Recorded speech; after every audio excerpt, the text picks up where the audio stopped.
Hello दोस्तों, लेके आया हूँ मैं फिर से आपके लिए ऐसी लड़की की कहानी जिसका एक बॉयफ्रेंड होता है और वो लड़की इतनी प्यासी होती है कि वो अपने बीएफ के पापा से भी अपना खाता खुलवा लेती है। तो आइए देखते हैं इस प्यासी लड़की की कहानी। फिल्म की शुरुआत में हम बबलू को आर्मी की ट्रेनिंग करते हुए देखते हैं। बबलू तन मन से अपनी आर्मी की ट्रेनिंग कर रहा होता है क्योंकि उसे अपने देश की सेवा करनी थी। ट्रेनिंग खत्म होने के बाद जब सभी अपने कैंप में जाते हैं तो बबलू वहाँ अपने फ्रेंड से कहता है कि मैं एक लड़की से प्यार करता हूँ और हम कई दिनों से लिव इन में रह रहे हैं, पर मैं आज उसको शादी के लिए पैरोपोज करने वाला हूँ। कहीं वो शादी से मना तो नहीं कर देगी। तो वो ऑफिसर बबलू को बताता है कि तुम टेंशन मत लो, तुम्हारी जीएफ तुमसे शादी करने के लिए मना नहीं करेगी, जिससे बबलू को हिम्मत आ जाती है। फिर बबलू रात को कैंप से अपने घर आ जाता है, जहाँ हम उसकी जीएफ कमली को देखते हैं, जिसने बबलू को खुश करने के लिए उसकी मनपसंद का डिनर बनाया था। क्योंकि वो दोनों एक दूसरे से बहुत प्यार करते थे, इसलिए बबलू अपने घुटनों पर बैठकर कमली को शादी के लिए प्रपोज करता है। कमली भी शादी के लिए मान जाती है। फिर दोनों अपनी खुशी को एंजॉय करने लिए बेड पर जाते हैं, जहाँ बबलू जोरदार तरीके से कमली की गुफा में धमाके करता है। अगली सुबह जब बबलू अपनी ड्यूटी पर जाने के लिए तैयार हो रहा था, तभी उसे हॉस्पिटल से कॉल आता है कि उसके पापा को काम करते वक्त दिल का दौरा पड़ा था, इसलिए वो अभी हॉस्पिटल में एडमिट है। ये सुनकर बबलू दुखी होता है और ये बात वो कमली को बताता है। कमली उसे अपने डेट से हॉस्पिटल में मिलने जाने की बोलती है, पर बबलू अपने पापा से मिलने जाने के लिए मना कर देता है और कमली को बताता है कि मेरे बाप से मेरी बनती नहीं है, क्योंकि मेरे बाप को परिवार से ज्यादा पैसों से प्यार है, इसलिए हम कई सालों से मिले भी नहीं है। ये सुनकर कमली बबलू को समझाती है कि आखिर वो है तो तुम्हारे पापा ही, एक बार तो तुम्हें उनसे मिलने जाना चाहिए। अगर उन्हें कुछ हो गया तो तुम्हें पूरी लाइफ अफसोस रहेगा। कमली की बात मानकर बबलू अपने पिता रियो से मिलने हॉस्पिटल में जाता है, जहाँ उन्हें डॉक्टर से पता चलता है कि उसके डैड अब खतरे से बाहर है और वो ठीक है और इन्हें टाइम पर मेडिसिन देनी होगी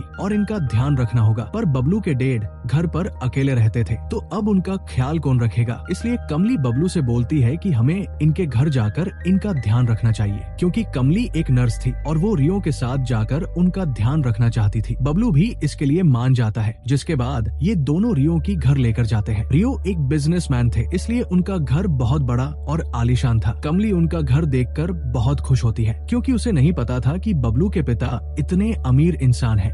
अब बबलू और कमली यही रहकर रियो का ख्याल रखने वाले थे। अगले दिन कमली मार्केट से सब्जियां लेकर आती है, जिसे वो बबलू के पास रखकर अपना काम करने चली जाती है। बबलू के डैड कमली की हेल्प करने के लिए उन सब्जियों को उठाकर किचन में ले जाने लगते हैं, पर गलती से उनसे बबलू का फोन टेबल से नीचे गिर जाता है, जिससे बबलू अपने डैड पर काफी गुस्सा होता है और उन्हें भली बुरी सुनाने लगता है। साला इसी औलाद भी किस काम की, अगर वो उस दिन मूड नहीं बनाते तो बबलू इस दुनिया में नहीं आता। बबलू को अपने डैड पर चिल्लाता हुआ कमली भी देख लेती है, जिसके बाद वो बबलू के पास रूम में जाकर उसे बोलती है कि तुम्हें अपने डैड से इतनी बदतमीजी से बात नहीं करनी चाहिए थी, क्योंकि तुम्हारा फोन तो सही हो जाएगा, लेकिन तुम्हारे बोले हुए शब्द कभी सही नहीं होंगे। ये सुनकर बबलू को और ज्यादा गुस्सा आने लगता है और वो कमली को बताता है कि मेरा बाप बचपन से ही ऐसा है, क्योंकि जब मैं छोटा था तब मेरी माँ की कार एक्सीडेंट में मौत हो चुकी थी, लेकिन उस टाइम भी मेरा बाप सिर्फ पैसे कमाने के पीछे भाग रहा था। उन्होंने कभी भी अपनी फैमिली को टाइम नहीं दिया। ये सुनकर कमली बबलू से कहती है कि तुम्हें ये सारी बातें भूल जानी चाहिए, क्योंकि ये बातें पुरानी हो चुकी है और मैं तुम्हारे साथ अपनी फैमिली बनाना चाहती हूँ, इसलिए हम सबको साथ रहना चाहिए। अभी सारी बातें बबलू के डैड रियो ने भी सुन ली थी। अगले दिन बबलू जब अकेला बैठा था तो उसके पास रियो आकर उससे माफी मांगने लगते हैं और बबलू से कहते हैं कि मैं भी तुम्हारी माँ से बहुत प्यार करता था और उनके जाने से मुझे भी बहुत तकलीफ हुई थी, लेकिन मैं अपने काम में बिजी था, इसलिए तुम्हें मेरा दर्द नजर नहीं आया। मैं बस बहुत सारे पैसे कमाना चाहता था ताकि मैं अपनी फैमिली को ऐसो आराम की लाइफ दे सकूं। ये सुनकर बबलू को भी अपनी गलती का एहसास होता है और वो रोते हुए अपने डैड को गले लगाकर उन्हें माफ कर देता है। जिसके बाद अगले दिन हम सभी की एक साथ टेबल पर लंच करते हुए देखते हैं, क्योंकि अब इनके बीच में सब कुछ ठीक हो चुका था। फिर बबलू के डैड बबलू को कुछ पैसे देते हैं, क्योंकि बबलू ने अपना घर बनाने के लिए किसी से उधार लिए थे। ये देखकर कमली भी काफी खुश होती है, क्योंकि बबलू के डैड अब उसके साथ थे। इसके बाद बबलू जब आर्मी बेस पर होता है, जहां उनका ऑफिसर उन सबको बताता है कि उनकी बॉर्डर के पास कुछ आतंकवादी घुस चुके हैं, जिसके पास हथियार भी है, इसलिए ये मिशन बहुत ही खतरनाक होने वाला है, क्योंकि इस मिशन में हमारी जान भी जा सकती है। तो तुम जाकर अपनी फैमिली के साथ थोड़ा टाइम स्पेंड करो, क्या पता मिशन खत्म होने के बाद कोई वापस ना आ पाए। जिसके बाद बबलू घर आकर अपने डैड और कमली को मिशन के बारे में बताता आता है, जिसे सुनकर सभी दुखी हो जाते हैं। पर बबलू कमली से कहता है कि मेरे जाने के बाद तुम मेरे डेड का अच्छे से ख्याल रखना। जिसके बाद बबलू लास्ट बार कमली के साथ उसकी गुफा में धमाके करता है। क्या पता बाद में उसे ये सब करने का मौका मिले या नहीं।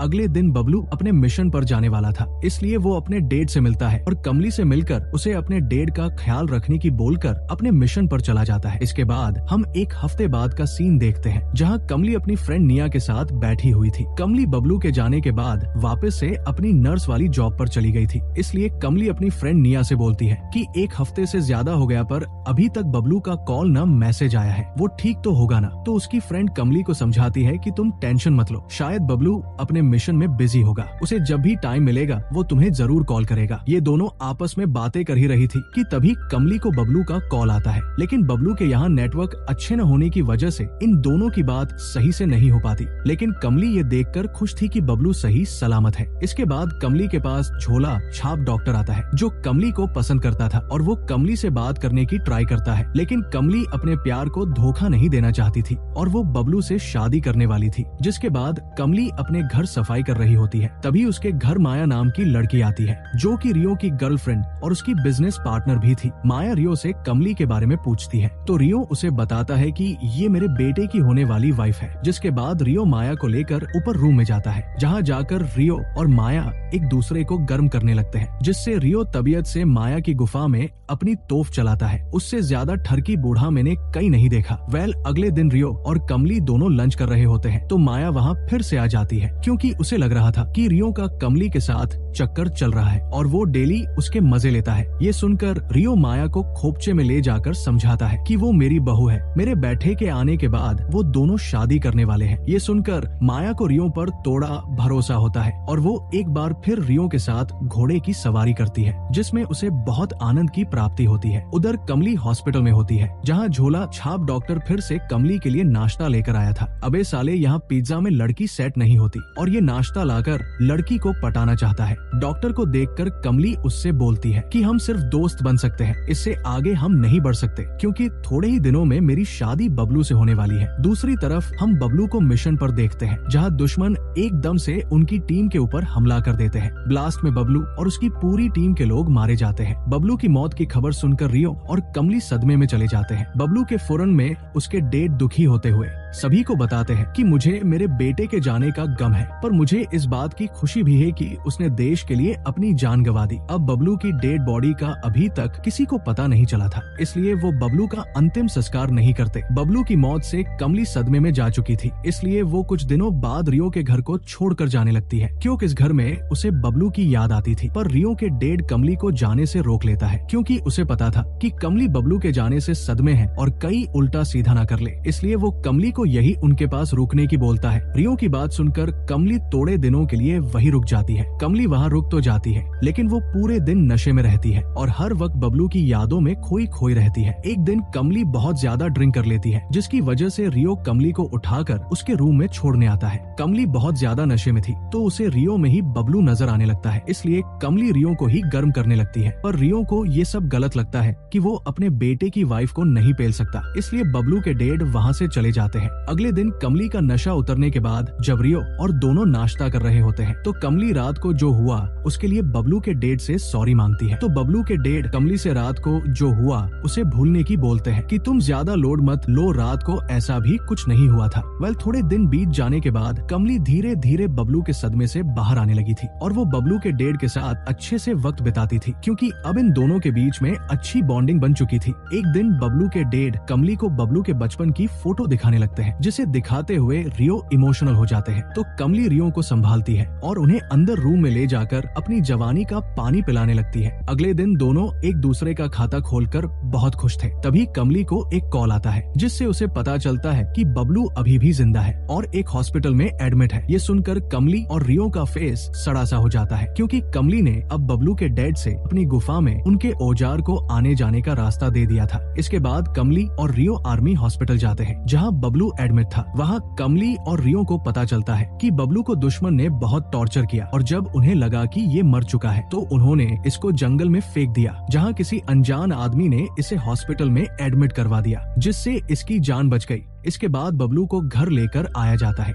जहाँ बबलू का बिहेव बिल्कुल अलग लग रहा था, क्योंकि दुश्मन ने बबलू को इतना ज्यादा टॉर्चर किया था कि उसे अभी तक उसे वो टॉर्चर याद आ रहा था, क्योंकि टॉर्चर से बबलू के दिमाग की नसें हिल चुकी थी, इसलिए वो है छोटी बात पर गुस्सा करने लगा था। थोड़े दिनों बाद बबलू और कमली जब साथ में बैठे होते हैं और प्यार से बात कर रहे होते हैं, तभी बबलू की मानसिक बीमारी होने लगती है। उसे ऐसा लगने लगता है जैसे उसे कोई देख रहा है या कोई उस पर हमला करने वाला है। ये देखकर कमली समझ जाती है कि बबलू के दिमाग का स्क्रू अभी तक भी हिला हुआ है। फिर शाम को जब माया रियो से मिलने आती है तो वो चुपके से देखती है कि रियो अपने फोन में कमली के फोटो जूम करके देख रहा है, जिससे वो समझ गई कि रियो और कमली का चक्कर आपस में चल रहा है। रियो माया से इस बात को छुपाने की काफी बोलता है, लेकिन माया गुस्से में बबलू के पास जाकर उसे ये बता देती है कि तुम्हारी वाइफ कमली का चक्कर किसी लड़के के साथ चल रहा है। ये सुनकर बबलू गुस्से से आग बबूला हो जाता है और उस लड़के को मारने के लिए अपनी गन भी निकाल लेता है, जिसके बाद वो कमली का पीछा करते हुए उसके हॉस्पिटल पहुंचता है, जहां वो झोला छाप डॉक्टर को कमली के साथ देखता है, जिससे वो गुस्से में उस डॉक्टर के पास जाकर उसके ऊपर गन तान देता है, क्योंकि उसे लग रहा था